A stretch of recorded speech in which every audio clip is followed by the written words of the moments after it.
आज मी खूप अस्वस्थ होते. मी जगात कोणालाच पाहू शकत नव्हते, कारण मला माझ्या भूतकाळातील दुःख आठवत होते आणि आताही मी खूप दुःखी होते. देवाने अनेक लोकांना दुःख भोगण्यासाठीच निर्माण केले असावे असेच मला वाटत होते. रात्रीची वेळ होती. मी माझ्या मुलींना झोपवून नुकतीच मोकळी झाली होते. आज मी त्यांना चांगलं जेवण देऊ शकले नाही. त्यांचे पोट रिकामे होते, त्यामुळे त्यांना झोप येत नव्हती. तेवढ्यातच दारात कुणाच्या तरी येण्याचा आवाज ऐकून मी खूप काळजीत पडले आणि विचार केला की यावेळी कोण आलं असेल असा प्रश्न मला पडला. मी दार उघडले तर समोरचे दृश्य पाहून मी आश्चर्यचकित झाले, कारण चक्क माझा नवरा माझ्यासमोर उभा होता. पण आम्ही एकत्र राहत नव्हतो. मी बोलणार, इथे काय घ्यायला आला आहात असा प्रश्न माझ्या तोंडातून बाहेर येणारच तेवढ्यात मी पाहिले त्याच्या हातात काहीतरी होते. त्याने कपड्यात गुंडाळलेले पाहिले आणि त्याच्या चेहऱ्यावर दुःख आणि डोळ्यात अश्रू दिसत होते, जे मी आजपर्यंत पाहिले नव्हते. आज तर साऱ्या जगाच्या भावना या माणसाच्या आत आल्यासारख्या वाटत होत्या, परंतु तो तर माझ्यासाठी नेहमीच डोकेदुखी होता. मी म्हणाले, काय आहे हे? हे पाहून मी हैराण झाले की ती जी काही गोष्ट होती ती हलत होती. त्याने ती गोष्ट माझ्यासमोर केली आणि म्हणाला की काय, तुझं मन एवढं मोठं असू शकतं का? मी म्हणाले, याचा अर्थ काय? काय पाहिजे तुला माझ्याकडून? तो म्हणाला, मला तुझ्याकडून एक अपेक्षा आहे, तू ती पूर्ण करशील का? मी म्हणाले की तू काय बोलत आहेस ते मला समजत नाही. त्याने त्या गोष्टीवरून कपडा काढला तेव्हा माझ्या तोंडून एक जोरात किंकाळी निघाली. मी डोळ्यांवर हात ठेवला आणि जेव्हा डोळ्यांवरून हात काढला तेव्हा माझा नवरा माझ्यासमोर नव्हता. तो कुठे गायब झाला याचे मला आश्चर्य वाटले, पण मी पाहिले तर तो जमिनीवर बसला होता. त्याने मला अशी गोष्ट सांगितली की मी पण त्याच्या पायाजवळ पडली होती. संपूर्ण कथा जाणून घेऊया, शेवटपर्यंत नक्की ऐका. माझ्या पहिल्या मुलीचा जन्म झाला तेव्हा माझ्या नवऱ्याने तिला आपल्या मांडीवर घेतले, पण तिला मांडीवर घेताच म्हणाला की काश मुलगा झाला असता, कारण ही मुलगी ही खूप वर्षांनी जन्माला आली होती. माझे लग्न झाले तेव्हा पहिल्या वर्षी मी कुणालाही बाळाची गोड बातमी ऐकवू शकले नाही. माझ्या सासूबाईंनी सर्व नातेवाईकांमध्ये मी वांज असल्याचे जाहीर केले. ते माझ्यासाठी खूप विचित्र होते आणि मी खूप दुःखी राहू लागले. मी डॉक्टरांकडे गेले आणि त्यांनीही तेच सांगितलं की सध्याच्या प्रेग्नन्सीची काही आशा नाही. माझ्या सासूबाई मला दिवसभर घराची कामे करायला लावायच्या आणि माझ्या नवऱ्याला म्हणायच्या, जर तुला या बाईकडून मूल मिळत नाही तर तू दुसरे लग्न का करत नाहीस? असं नव्हतं की माझ्या नवऱ्याला दुसरं लग्न करायचं नव्हतं, परंतु त्याला संधीच मिळत नव्हती. शेवटी माझ्या सासूबाई आमच्या मुलाचे तोंड न पाहताच हे जग सोडून गेल्या. याचा आरोप सुद्धा माझ्या नवऱ्याने माझ्यावर केला होता. मी पूर्ण दिवस घरातील कामे करायची, तो ऐकायचा आणि माझे नशीब बदलण्यासाठी देवाकडे प्रार्थना करत असायचा. मग एके दिवशी मला आनंदाची बातमी मिळाली की मी आई होणार आहे. तो दिवस माझ्या आयुष्यातील सर्वोत्तम दिवस होता. मला वाटले की यानंतर माझ्या आयुष्यातील सर्व समस्या दूर होतील. लग्नानंतर 5 वर्षांनी मला मूल होत होतं. अशा परिस्थितीमध्ये जर मुलगी झाली असती तरी सर्वांना आनंद झाला असता, कारण 5 वर्षांनी मूल होत आहे. पण मी हे विसरले होते की हे एकच जग असं आहे जिथे सर्व आशा स्त्रियांवर ठेवल्या जातात. पहिली ही की तिने शक्य तितक्या लवकर मुलाला जन्म द्यावा आणि जर तिने मुलाला जन्म दिला तर तिच्या पोटी पहिला मुलगा जन्माला यावा, मुलगी नसावी. मला वाटलं की कदाचित माझ्या मुलीचा स्वीकार होईल, पण जेव्हा तिच्या वडिलांनी तिला आपल्या कुशीत घेतलं आणि म्हणाले की मुलगा असता तर बरे झाले असते, असे म्हणतच दुसऱ्या क्षणी मुलगी माझ्याकडे परत केली. तेव्हा ती मुलगी खूप रडत होती, तरी माझा नवरा खोलीमधून बाहेर गेला होता. त्याला माझी आणि माझ्या मुलीची काळजी नव्हती. आता माझी मुलगी थोडी मोठी झाली होती, म्हणून मी म्हणाले की मुलगी मोठी होत आहे, तिला बाजारात जे काही मिळेल ते खाण्यासाठी आणा. मग तो म्हणाला, घरी जे आहे तेच तिला खायला दे, मी कोणताही अतिरिक्त खर्च उचलणार नाही. मुलगी आहे, जर मुलगा असता तर मी त्याचं मोठ्या धूमधडाक्यात पालन पोषण केलं असतं आणि त्याच्यावर खर्च करून त्याच्या गरजा पूर्ण केल्या असत्या आणि मग अख्खं कुटुंब काय, अख्खा परिसर पाहत राहिला असता. पण हिला वाढवून काय उपयोग? गेलं तर आपले खर्च करून एक दिवस दुसऱ्याच्या घरी जायचं आहे. त्याच्या या गोष्टीने माझे मन खूप दुःखी होत होते. मी म्हणाले की मी पण तर कोणाची तरी मुलगी आहे. मी तुमच्या घरी आले आहे, मी तुमचंच घर सांभाळत आहे, तुमच्या मुलांना जन्म देत आहे आणि तुम्ही माझ्या सेवेचे हे फळ देत आहात. त्यावर तो म्हणाला, तू तुझ्या मुलींची काळजी घे. माझ्या बोलण्याचा माझ्या नवऱ्यावर काहीही परिणाम होत नव्हता. तो नेहमी मला टोमणे मारत असायचा आणि तो माझा छळही करायचा. माझी तब्येत ठीक नाही म्हणून अजून 2-3 वर्ष दुसरं मूल होण्याचा विचार करू नये असे मला डॉक्टरांनी सांगितले होते. पण माझी मुलगी 9 महिन्याचीही झाली नव्हती की एके दिवशी अचानक माझी तब्येत बिघडली. माझ्या मुलीचं पोट बिघडलं होतं. मी विचार करू लागले की मी काही चूक केली नाही ना. मग हे सर्व कसे घडले? आजूबाजूच्या महिलांनी मला विचारले की तू पुन्हा आई होणार आहेस का? कारण असे झाल्यावरच मुलाचे पोट बिघडते, कारण तू तिला दूध पाजत आहेस. मी काळजीत पडले आणि म्हणाले की असे झाले तर माझी अवस्था खूप वाईट होईल. दुसऱ्याच दिवशी मी डॉक्टरांकडे गेले आणि त्यांना सांगितले की मी आई होणार आहे. जेव्हा माझ्या नवऱ्याला हे समजले तेव्हा त्याच्या चेहऱ्यावर हलकेसे हसू उमटले आणि तो म्हणाला की ही चांगली गोष्ट आहे. मी म्हणाले की तुला माहीत नाही का की डॉक्टर काय म्हणाले होते? माझी अवस्था सध्या चांगली नाही. त्यावर तो म्हणाला की तू काही वेगळं करत नाहीस. जगातील सर्वच महिला करतात. सगळ्यांच्याच मुलांचे पालन पोषण होत आहे. तसेच तुझ्या मुलांचेही होईल. मी म्हणाले की मी एकटी आहे, माझ्यासोबत कोणी नाही. तर तो म्हणाला की तू माझ्या आईलाही मारले आहेस. तू तिला मारलं नसतंस तर आज ती तुझ्या सोबतीला असती. मी म्हणाले तुला काय म्हणायचं आहे? मी तुझ्या आईला मारलं आहे. ती स्वतः आजारी पडून हे जग सोडून गेली. माझा नवरा म्हणत होता की तू तिची योग्य काळजी घेतली नाहीस, त्यामुळेच माझी आई हे जग सोडून गेली. माझा नवरा माझ्या सासूबाईंचे एकुलते एक अपत्य होते. माझ्या सासूचे वय 70 वर्ष होते. आता तिचा मृत्यू होणार नव्हता तर मग कधी होणार होता? या घरात मला काहीही इज्जत नव्हती. माझ्या नवऱ्याला माझ्याकडून फक्त मुले हवे होते. त्याशिवाय तो माझ्याकडे डुंकूनही पाहत नव्हता. मी आजारी असली तरी तो माझी काळजी घ्यायचा नाही. तो म्हणायचा की तू एकदम बरी आहेस. बेडवर बसून राहशील, मग बेडवरच राहशील. उठून घरातील कामे कर, मग बघ स्वतः बरी होशील. जेव्हा हवामान बदलेल तेव्हा माझ्याकडे वेळाचे कपडे नव्हते. अगोदर मूल होत नव्हतं, पण आता एक मुलगी होऊन सुद्धा गोष्टी माझ्यासाठी जशाच्या तशा होत्या. पण माझ्या मुलीसाठी मी परेशान होती. तेव्हा माझ्या शेजारी असलेल्या महिलेने तिच्या मुलाचे जुने कपडे दिले, म्हणून मी माझ्या मुलीला ते कपडे घातले. मी तिला कपडे घालत होते आणि सोबतच रडत होते की मला हा दिवस सुद्धा बघायचा होता. आम्ही नक्कीच गरीब होतो, पण आम्ही कधीही कुणाचे टाकून दिलेले कपडे घातले नाही. आणि आज मी माझ्या लाडक्या मुलीला असे कपडे घातले तेव्हा माझे डोळे भरून आले.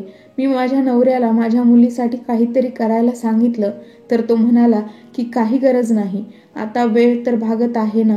माझा नवरा गरीब नव्हता, तो चांगले पैसे कमवत होता. तो इतका पैसा कमवत होता की तो आमच्या मुलीसाठी नवीन कपडे खरेदी करू शकत होता, पण त्याने तिच्यासाठी कधीही नवीन कपडे आणले नाहीत.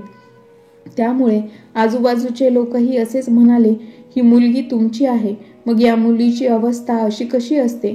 माझ्या नवऱ्याचं स्वतःच्या मुलीवर प्रेम नाही हे सर्वांनाच माहीत होतं. यावेळी मीही देवाकडे प्रार्थना करू लागले की मुलगा होऊ दे. त्याने निदान आपल्या मुलासाठी काही केले तर बरं होईल. पण माझ्या नशिबात काय लिहिले होते कुणास ठाऊक. दुसऱ्यांदाही माझ्या घरी मुलगी जन्माला आली. यावेळी माझ्या चेहऱ्यावरही उदासीनता होती. तेव्हा दवाखान्यात एक डॉक्टर होती. तिने मला विचारले, तू उदास का आहेस? 2 मुली झाल्या आहेत तर तुला मुलगाही होईल. मी म्हणाले, डॉक्टर मॅडम, माझी काय अवस्था आहे तुम्हाला हे माहीत नाही का? त्या म्हणाल्या की तुझी अवस्था तुझ्या चेहऱ्यावरून दिसत आहे. पहिले तर तू पूर्णपणे एकटी आहेस आणि मुलाचे कपडे सुद्धा आणले नाहीस. मी म्हणाले, मग विचार करा माझे भावी आयुष्य कसं असेल. त्या म्हणाल्या, धीर धर, मी तुमच्यापेक्षा वाईट परिस्थितीत महिला पाहिल्या आहेत. सर्व काही ठीक होईल. या जगातील लोक विचार करतात की कुणाच्या घरी किती मुली आहेत, पण आईला हे समजत नाही. तिच्यासाठी ते तिचं फक्त मूल आहे. पण माझ्या नवऱ्याला फक्त मुलगा हवा होता. 2 मुलींना सांभाळणे माझ्यासाठी खूप कठीण झाले होते. माझ्या नवऱ्याने त्याच्या पहिल्या मुलीसाठीही काहीही केलेलं नव्हते. मी आता तिच्या उरलेल्या गोष्टी दुसऱ्या मुलीसाठी वापरत होते. माझ्या वस्तीतील लोक माझी काही मदत करत होते, तर या गोष्टीवरही माझ्या नवऱ्याचा आक्षेप होता. एके दिवशी त्याने माझ्याशी भांडण केले आणि घटस्फोटाची धमकी दिली. आज तर मी पण बोलले. मी म्हणाले की जेव्हा तुला स्वतःला खर्च उचलायचा नाही तर मग मी लोकांकडेच मागणार ना. आणि लोक देत असतील तर त्यातही तुला अडचण आहे, तर मग सांग, मुलीसाठी मी सगळं कुठून आणू? हा माझा पहिला आवाज होता, जो या घरात मी तीव्र केला होता, आणि तो आवाजही दाबला गेला होता. माझ्या नवऱ्याने माझा गळा दाबण्यास सुरुवात केली. तो माझ्यावर इतका रागवला होता की त्या दिवशी त्याने मला मारलेच असते, पण त्याने मला सोडले. मी जमिनीवर पडले आणि मला खूप खोकला लागला होता. माझी मुलगी खूप रडत होती, तरीही तिलाही शांत केले नाही. त्या दिवशी मला समजले की माझा नवरा चांगला नवरा नाही आणि चांगला बापही नाही. मग मी त्याच्यासोबत का राहू? मला इथून गेले पाहिजे. पण मी कुठे जाणार? माझे शिक्षणही झाले नव्हते. माझे आई वडील या जगात नव्हते. माझे वडील हयात असताना त्यांनी माझं लग्न लावून दिले, पण त्यानंतर 7 महिन्यांनी त्यांनी हे जग सोडले. मी माझ्या नवऱ्याला सांगितले की तुझ्याशिवाय या संपूर्ण जगात माझे दुसरे जवळचे असे कोणीही नाही, तेव्हा माझी थोडी काळजी घे.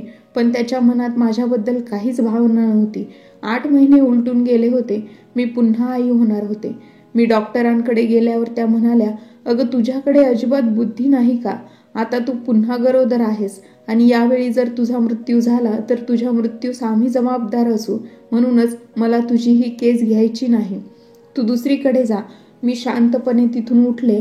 एक बाई म्हणू लागली की स्त्रियांना स्वतःचे छंद असतात, नाहीतर मुलं लहान आहेत आणि तुमच्या प्रकृतीही चांगली नाही हे कळल्यावर मुलाला जन्म का द्यायचा आहे? त्यांना फक्त देवच समजावून सांगू शकतो. मी त्या बाईला काय समजावू की माझी काय अडचण होती? माझ्या श्वासावरही ताबा नव्हता, तर माझ्या आयुष्यावर काय नियंत्रण असणार? मी रडत रडत तिथून बाहेर निघाली आणि दुसऱ्या डॉक्टरांकडे गेली, जिथे मी खोटं बोलले की हे माझं दुसरं मूल आहे. ती डॉक्टर म्हणाली की तुझी प्रकृती फार वाईट आहे, तू मरण पावली तर आम्ही जबाबदार नाही. मी म्हणाले, देव न करो की मी मरू. डॉक्टर म्हणाले, का मरणाची भीती वाटते का? तेव्हा मी म्हणाली, नाही डॉक्टर, मरणाची भीती नाही वाटत, परंतु या गोष्टीने भीती वाटते की जर मी मेली तर माझ्या मुलींना कोण सांभाळेल? माझ्या घरी तर कोणी नाही. जर मी मेले तर त्यांना कोणीही सांभाळणारं नाही. त्यांचा स्वतःचा बाप सुद्धा त्यांना सांभाळणार नाही. मग डॉक्टरला समजले की कदाचित मी एक मजबूर स्त्री आहे. म्हणून डॉक्टर म्हणाले की ठीक आहे, तू चिंता करू नको, आमच्याकडून होईल तेवढे आम्ही प्रयत्न करू. सरकारी हॉस्पिटलमध्ये तुझ्यावर उपचार करू, परंतु जी औषधे तुला खायला देऊ ती तू वेळेवर खात जा.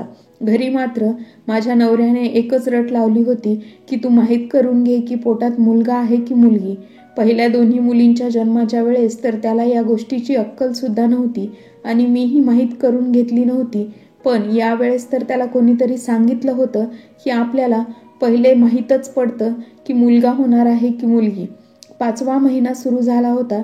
त्याने मला त्रास द्यायला सुरू केले. खरं तर आपल्याला मुलगा होणार आहे की मुलगी हे आपल्याला अगोदर कोणी सांगत नाही आणि समजतही नाही. पण काही स्त्रियांची अशी समजूत आहे की गरोदर स्त्रीच्या मनाची अवस्था, तिला होणारा त्रास यावरून आपल्याला अंदाज लावता येतो की आपल्याला मुलगा होणार आहे की मुलगी.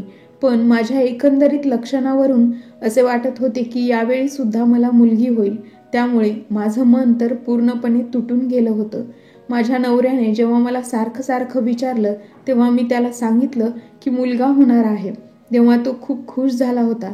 पण मी मात्र खोटं बोलले होते. पण मी करू तरी काय शकत होते? आता तो माझ्या खाण्यापिण्याची सुद्धा काळजी घेऊ लागला होता आणि मुलगा होणार यामुळे तो मुलासाठी प्रत्येक गोष्ट नवीन घेऊ लागला होता. मला माहीत होतं ज्या दिवशी माझं हे खोटं समोर येईल त्या दिवशी माझं काही खरं नाही. परंतु सध्या तरी मला हेच सर्व ठीक वाटत होतं. कमीत कमी तो माझी काळजी तर घेत होता. मी माझ्या शेजारणीला ही गोष्ट सांगितली तेव्हा ती मला म्हणाली की तू हे खूप चुकीचं करत आहेस. तुला माहीत असून सुद्धा आगीसोबत खेळत आहेस तू. असं नाही केलं पाहिजेस. जेव्हा तुझ्या नवऱ्याला कळेल तेव्हा तो तुझ्यासोबत खूप वाईट वागेल. मग तू त्यावेळेस तक्रार करू नकोस. मी म्हणाले की माझ्याकडे दुसरा कोणताही पर्याय नव्हता. त्यानंतर मी माझ्या 3ऱ्या मुलीला जन्म दिला. जेव्हा माझ्या नवऱ्याला कळालं की मुलगी झाली आहे तेव्हा तो म्हणाला की हे माझं बाळ नाही आहे. माझ्या मुलाला तुम्ही लोकांनी गायब केलं आहे. तेव्हा नर्स म्हणाली की तुझ्या बायकोने मुलाला नाही तर मुलीला जन्म दिला आहे आणि तुझ्या बायकोला सुद्धा ही गोष्ट तिच्या अवस्थेवरून थोडीफार आधीच माहिती होती. नक्कीच तिने तुला खोटं सांगितलं असेल. आता तू आमच्या हॉस्पिटलमध्ये उभं राहून तमाशा करू नकोस. तुझ्या मुलीला घे. तेव्हा माझ्या नवऱ्याने स्वतःच्या मुलीला जवळ सुद्धा घेतलं नाही आणि तो तिथून निघून गेला. नर्स सारखी माझ्याजवळ येत होती आणि मला म्हणत होती की तू मुलीसाठी कपडे का नाही घेऊन आलीस? जे कपडे तू घेऊन आली आहेस ते तुझ्या मुलीसाठी अपुरे पडत आहेत. माहीत नाही कोणाचे कपडे उचलून घेऊन आली आहेस. आणि हवामान बघ, तुला एवढी अक्कल नव्हती. मी वेड्यासारखी रडत होती आणि हॉस्पिटलच्या एका वॉर्डमध्ये पडून होती. माझी अवस्था खूप वाईट होती. माझ्या दोन्ही मुली छोट्या होत्या. त्या दोघींना खूप मुश्किलीने मी स्वतःजवळ बसवलं होतं. दुसऱ्या मुलीच्या पायाला ओढणी बांधून तिला बेडला बांधून ठेवलं होतं, असं जसं कुठल्या प्राण्यांना बांधून आपण ठेवतो, कारण ती कुठे निघून जायला नको. आणि सगळ्यात मोठी मुलगी एवढी मोठी होती की ती एका बाजूला गुपचूप बसून राहू शकत होती. ना ती कुठली मस्ती करत होती ना ती बोलत होती, फक्त गप्प बसून राहत होती. तिथे बाजूलाच एक महिला बसली होती. तिच्या मुलीने एका मुलाला जन्म दिला होता. ती म्हणाली की आम्हाला हिच्या लक्षणावरून वाटत होते की आमच्या येथे मुलगी जन्माला येणार आहे, परंतु आपला अंदाज नेहमी खरा ठरतो असे नाही. आमच्या इथे मुलगा जन्माला आला आहे. आमच्याकडे काही मुलींसाठी कपडे आहेत, ते तुम्ही घेऊ शकता, नाहीतर बाळाला सर्दी होईल. तिने ते कपडे माझ्या मुलीसाठी दिले. माझ्या डोळ्यातून अश्रू वाहू लागले होते. ती म्हणाली, तुझ्यासोबत कोणी नाही का? मी म्हणाले, नाही, मी एकटीच आहे. त्यावर ती म्हणाली, तुझा नवरा तर आहे ना, त्याने तुझी काळजी घेतली पाहिजे. मी म्हणाले, तो माझी काळजी घेत नाही. त्या बाईला माझ्यावर दया आली आणि तिने माझ्या मुलीसाठी कपडे दिले आणि मला थोडे जेवण सुद्धा भरवलं. 2 दिवसांनी मी माझ्या मुलीला घेऊन स्वतःच घरी आले. तेव्हा माझा नवरा घरी नव्हता. घरात खायला सुद्धा काही नव्हतं. घर अस्तव्यस्त पडलं होतं. माझी अवस्था सुद्धा काही ठीक नव्हती. माहीत नाही मी कशी वाचले. मी सर्व घर झाडून घेतलं. जे कपडे माझ्या नवऱ्याने माझ्या मुलासाठी बनवून घेतले होते ते त्याने सर्व लपवून ठेवले होते. तो म्हणाला की या कपड्यांना तू हात सुद्धा लावायचे नाहीस. मी हे कपडे या मुलीसाठी नाही बनवले. तू मला खोटं बोलली होतीस. तो हॉस्पिटलमध्येच मला खूप साऱ्या गोष्टी ऐकवून कुठेतरी निघून गेला होता. कुठे गेला होता मला काहीच माहिती नव्हतं. असे 4-5 दिवस मी मोठ्या मुश्किलीने काढले होते. माझ्या मुली तर माझे दूध पिऊन पोट भरत होत्या, परंतु माझी अवस्था खूपच खालावली जात होती. माझा नवरा परत आला, परंतु या वेळेला तो एकटा आला नव्हता. त्याच्यासोबत एक महिला होती आणि तिच्याबरोबर त्याने लग्न केले होते. कदाचित म्हणूनच तो 3-4 दिवस गायब होता. तेव्हा मी विचार केला की माझे नशीब खराबच आहे. आता मला माझ्या सवतीला सहन करावे लागेल. परंतु हे बोलणे ऐकून मी एकदमच घाबरून गेली. तो म्हणाला की तू या घरातून निघून जा. या घरामध्ये एकच चांगली रूम आहे आणि तिथे आता माझी दुसरी बायको राहील. तुला इथून जावे लागेल. त्यावर मी म्हणाले, मी कुठे जाऊ? माझ्यासोबत 3 मुली आहेत. थोडा विचार तरी करा. एक मुलगी तर काही दिवसांपूर्वी जन्माला आली आहे. त्यावर तो म्हणाला, तू तुझ्या मुलींना उचल आणि इथून चालती हो. मी कधी विचार सुद्धा केला नव्हता की माझा नवरा माझ्याबरोबर असा वागेल. त्याने दुसरं लग्न केलं आहे तर कमीत कमी तो मला त्याच्या आयुष्यात तरी ठेवेल. मी एकाच छताखाली राहीन. माझ्या मुलींना स्वतः शिकवेन आणि काही काम करेन. परंतु माझ्या नवऱ्याने माझ्या डोक्यावरचे छतच हिसकावून घेतले आणि संध्याकाळच्या वेळेला त्याने मला माझ्या मुलींसहित घराबाहेर काढले. तो माझ्यावर ओरडत होता, मी तुला सकाळीच घराबाहेर जायला सांगितले होते, परंतु अजूनपर्यंत तू इथेच बसून का राहिलीस? मी त्याचे पाय धरले आणि त्याला म्हणाली, माझ्यावर दया करा आणि देवाला थोडे तरी घाबरा. त्यावर तो म्हणाला, तुझ्यासाठी माझ्याकडे काहीच नाही. मला तुझी दया येत नाही, तुझ्यावर प्रेमही नाही. आता तुझ्यासोबत माझे कोणतेही नातेही नाही. तू माझ्याबरोबर खोटं बोललीस. त्यावेळेला तू विचार करायला हवा होतास. मी म्हणाली, मी मजबूर होते. मग खोटे बोलणार नाही तर काय करणार? त्यावर तो म्हणाला, तू खोटे बोललीस, पण मी या वेळेला विचार केला होता की जर मुलगी झाली तर मी दुसरं लग्न नक्की करेन आणि मी लग्न केलं आहे. मी म्हणाले, मी या घरातील एका कोपऱ्यात पडून राहीन, घरातील सर्व कामे करेन, पण मला या घरातून बाहेर काढू नका. त्यावर तो म्हणाला की माझ्या दुसऱ्या बायकोला तुझे इथे राहणे अजिबात आवडणार नाही, त्यामुळे तुला जावेच लागेल. संध्याकाळची वेळ होती. मी माझ्या 3ही मुलींना मिठी मारली आणि जड पावलांनी त्या घराबाहेर पडले. त्या घरातून बाहेर पडताना माझ्या मनाची काय अवस्था झाली होती हे माझं मलाच माहीत होतं. माझ्या मोठ्या मुलीने माझा पदर पकडला होता, कारण ती चालायला लागली होती. दुसऱ्या 2 मुलींना मी उचलून घेतले होते. थोडेफार सामान घेतले होते आणि थोडे पैसे मी माझ्याकडे जपून ठेवले होते, परंतु तेवढ्या पैशाने मी काय करणार होते? त्यानंतर आयुष्याने मला जे काही दिवस दाखवले ते खूपच वाईट होते. एक दिवस मला बातमी मिळाली की माझी सवत प्रेग्नेंट आहे आणि ती आई होणार आहे. खरं तर त्यांच्या लग्नाला आता फक्त 1च वर्ष झाले होते. मी म्हणाले, कदाचित तिचे नशीब चांगले आहे, ती लग्नानंतर पहिल्याच वर्षामध्ये आई होणार आहे. ज्यांचे नशीब चांगले असते त्यांचे नशीब सुरुवातीपासूनच आपले रंग दाखवायला चालू करते.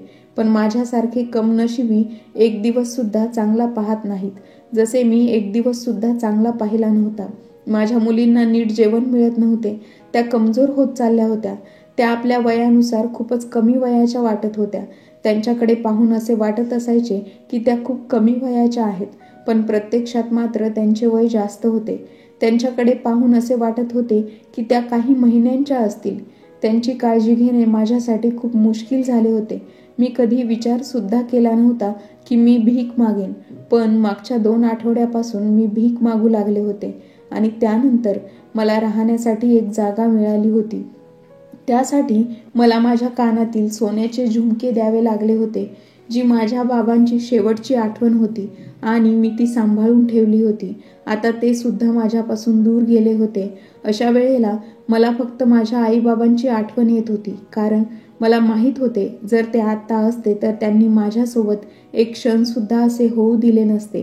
त्यांनी माझी सुद्धा काळजी घेतली असती आणि माझ्या मुलींची सुद्धा.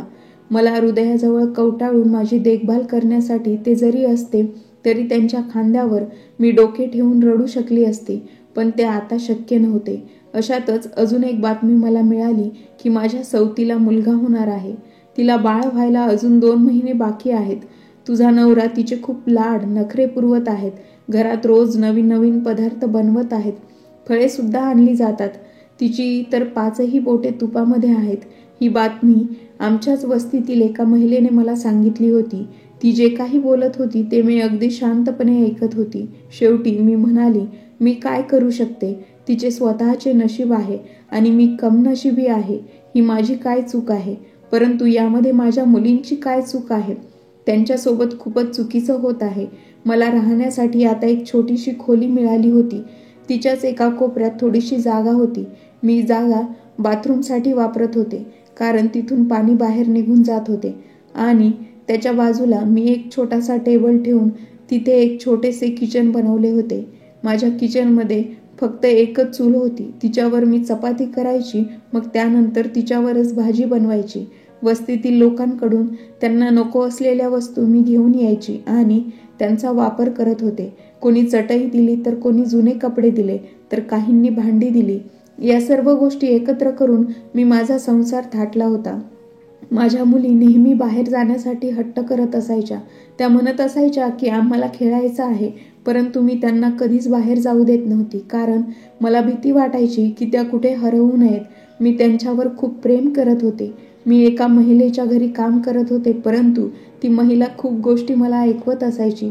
तिचे असे म्हणणे होते की तुला आम्ही कामावर ठेवून आम्हालाच त्रास सहन करावा लागतो.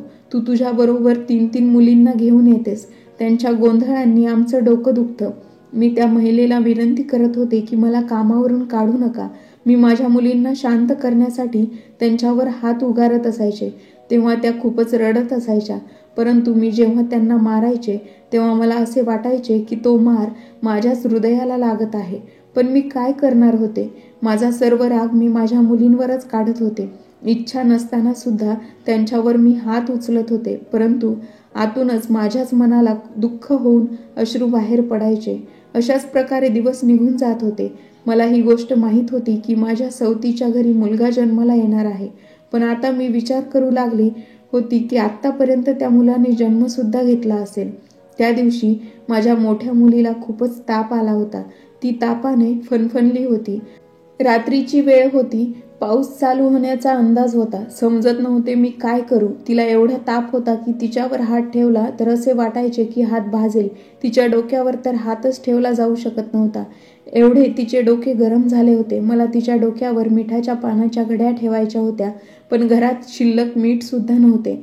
आता मला समजले होते की लोक आपल्याच मुलांना मारून मग स्वतःचे जीवन का संपवून घेतात, कदाचित ते सुद्धा अशाच अवस्थेत मजबूर होऊन या गोष्टी करत असतील, परंतु माझ्या पोटातून जन्माला आलेला हा माझ्याच रक्तामांसाने बनवलेला जीव, ज्याला मी माझ्या पोटात 9 महिने वाढवले, त्याच माझ्या मुलीला मी माझ्या हाताने कशी मारू शकत होते? नाही नाही, मी एवढे जुलूम करू शकत नव्हती. तेवढ्यात दरवाजावर कुणीतरी टकटक करू लागलं. कोणाच्या तरी येण्याची चाहूल लागली. मी उठून दरवाजा उघडला आणि समोर जेव्हा पाहिले तेव्हा मी खूपच हैराण झाली, कारण माझ्या समोर दरवाजात दुसरा कोणी नसून माझा नवरा होता. त्याने त्याच्या हातात एका बाळाला उचलले होते. त्या बाळाच्या चेहऱ्यावर कपडा होता. तेव्हा मी त्याला म्हणाले की तुम्ही इथे काय घ्यायला आला आहात? त्यावर तो म्हणाला, मला माफ कर, मी तुझ्यासोबत खूपच चुकीचा वागलो आहे. त्याची शिक्षा मला मिळाली आहे. हे बघ, माझी शिक्षा माझ्या हातामध्ये आहे. मी म्हणाली, याचा काय अर्थ? मला काही समजले नाही. तो म्हणाला, माझ्या इथे मुलाने जन्म घेतला होता. त्याचे हे बोलणे ऐकून माझ्या मनामध्ये खूपच राग निर्माण झाला. तरीही मी त्याचे अभिनंदन केले. त्यावर तो म्हणाला की तू माझ्या मुलाचे तोंड पाहणार नाहीस का? मी म्हणाले की मी तोंड पाहून काय करू? मुलगा आहे म्हणजे नशीबवानच असेल. मुली भले कितीही गोंडस नाजूक असल्या तरी त्या कमनशिबीच असतात ना. त्यावर तो म्हणाला, असे नाही, एकदा या बाळाला बघ, कारण त्याच्या आईने सुद्धा त्याला दूर केले आहे. ती म्हणत आहे की या बाळाला कुठेतरी फेकून या. मी त्याला फेकण्यासाठी निघालो होतो, परंतु माहीत नाही तुझ्याकडे कसा आलो. मी म्हणाली, असे का? त्या बाळाला फेकत आहात? हे तर तुम्हा दोघांचे बाळ आहे ना, मग त्याचा जन्म झाल्यानंतर असे का करत आहात? परंतु तेव्हा मी हैराण झाली. जेव्हा त्याने त्या बाळाच्या तोंडावरचा कपडा बाजूला केला तेव्हा तर माझ्या पायाखालची जमीनच निघून गेली. मी एकदम जोरात किंचाळली, कारण ते बाळ खूपच विचित्र प्रकारचे होते. त्याचे डोळे बाहेर आले होते आणि डोके एवढे मोठे होते की ते पाहूनच भीती वाटत होती. कदाचित त्या मुलाला कोणता तरी आजार होता, परंतु तो जिवंत होता. माझा नवरा त्याला घेऊन जमिनीवर बसला. माझ्या पायावर डोकं ठेवून रडत म्हणू लागला की मी तुझ्यासोबत खूप चुकीचं केलं आहे. मला मुलाची अपेक्षा होती. मला मुलगा तर मिळाला आहे, परंतु आता मला समजत नाही की मी त्याला आता जवळ ठेवावं की कुठे फेकून द्यावे. तेव्हा मी लगेचच त्या बाळाला माझ्याजवळ घेऊन छातीजवळ घेतलं आणि म्हणाली, खबरदार याला फेकलात तर तुम्ही. या बाळाला मला द्या, मी त्याचे पालन पोषण करेन. तेवढ्यातच माझ्या नवऱ्याने मागे पाहिलं तर माझ्या मोठ्या मुलीला ताप आल्यामुळे ती विवळत होती. तेव्हा तो पुढे आला आणि म्हणाला, काय झालं आहे हिला? मी म्हणाले, तिला ताप भरला आहे. तो म्हणाला, मग तू हिला इथे घेऊन का बसली आहेस? मी म्हणाले, मग काय करू? माझ्याकडे एक पैसा सुद्धा नाही. तो म्हणाला, चल माझ्याबरोबर. त्याने माझ्या 3 मुलींना आणि मला बरोबर घेऊन तो निघाला आणि घरी घेऊन गेला. घरी पोहोचल्यानंतर मी त्याला म्हणाली, तुमची दुसरी बायको कुठे आहे? त्यावर तो म्हणाला की ती तिच्या घरी निघून गेली आहे. एवढं बोलून तो माझ्या मोठ्या मुलीला घेऊन डॉक्टरांकडे गेला आणि मी त्याच्या मुलाला सांभाळत होती. मी माझ्याच अंगावरचे दूध त्याला पाजले, कारण माझी छोटी मुलगी अजून सुद्धा अंगावरचे दूध पीत होती. जेव्हा माझा नवरा परत आला तेव्हा माझ्या मोठ्या मुलीची अवस्था पहिल्यापेक्षा चांगली होती. ती झोपली होती आणि माझी बाकी मुले सुद्धा झोपली होती. तेव्हा तो माझ्या जवळ येऊन बसला आणि म्हणाला, देवासाठी मला माफ कर. मुली तर साक्षात लक्ष्मीचे रूप असतात. बघ ना, देवाने मला कशी शिक्षा दिली आहे. मी त्याला म्हणाले, मी तुम्हाला माफ केलं आहे. देव सुद्धा तुम्हाला माफ करेल. तो म्हणाला, आता तू इथेच राहशील. मी या सर्व मुलांची जबाबदारी घेईन. आपण दोघे मिळून काम करूया. तेव्हा मी म्हणाले, तुमची दुसरी बायको? त्यावर तो म्हणाला, तिला माझ्यापासून घटस्फोट हवा आहे. तिने या सर्व प्रकाराला सर्वस्वी मला जबाबदार धरले आहे. तिला असे वाटते की हे सर्व माझ्यामुळे झाले आहे. पण मी सुद्धा आता तिच्यासोबत राहू इच्छित नाही. मी स्वतःच तिला घटस्फोट देत आहे आणि माझ्या नवऱ्याने तसेच केले. आता माझ्या नवऱ्याने त्याच्या दुसऱ्या बायकोला घटस्फोट देऊन तो माझ्यासोबत राहत आहे. आता तो पहिल्यापेक्षा खूपच बदलला आहे. तो माझ्या मुलींवर सुद्धा खूप प्रेम करू लागला आहे. त्यांच्या मुलाचा सांभाळ मीच करत आहे. आम्ही त्या मुलाला डॉक्टरांकडे दाखवले तेव्हा डॉक्टरांनी चेकअप करून सांगितले की त्याला एक आजार आहे. त्याचे आयुष्य थोडे कठीण आहे, परंतु तो थोडा मोठा झाला की आपण त्यावर उपचार करून आपल्याला त्याला अगदी नॉर्मल करता येईल. आता तुम्हीच सांगा की मी माझ्या नवऱ्याच्या या आजारी मुलाचा स्वीकार करून चांगले केले की नाही. असे म्हणतात ना, आई तर प्रत्येक महिला असते, परंतु प्रत्येक महिलेमध्ये आईचे हृदय नसते. म्हणूनच कोणीही मुलगा आणि मुलगी यामध्ये कधीही भेदभाव करू नये. मुलगा असला काय किंवा मुलगी असली काय, दोन्हीही आपलीच मुले आहेत. जसे मूल मोठे होऊन आपल्या आईबाबांचे नाव मोठे करतात, त्याचप्रमाणे मुलीसुद्धा मोठ्या होऊन आईबाबांचे नाव मोठे करतात. आणि अजून एक गोष्ट सांगायची म्हणजे मुलांपेक्षा मुलीच आपल्या आईवडिलांवर जास्त प्रेम करतात. म्हणून कोणीही मुलगा आणि मुलगी असा भेदभाव न करता त्यांच्यावर योग्य संस्कार करून त्यांचे पालन पोषण केले तर दोघेही पुढे जाऊन म्हातारपणी आपल्या आईबाबांची काठी बनतात. हे आपण लक्षात ठेवायला हवे. तुम्हाला जर गोष्ट आवडली असेल तर लाईक आणि शेअर करायला विसरू नका आणि गोष्ट कशी वाटली हे कमेंट बॉक्समध्ये नक्की कळवा. भेटूया नवीन एका कथेसह नवीन एका व्हिडिओमध्ये.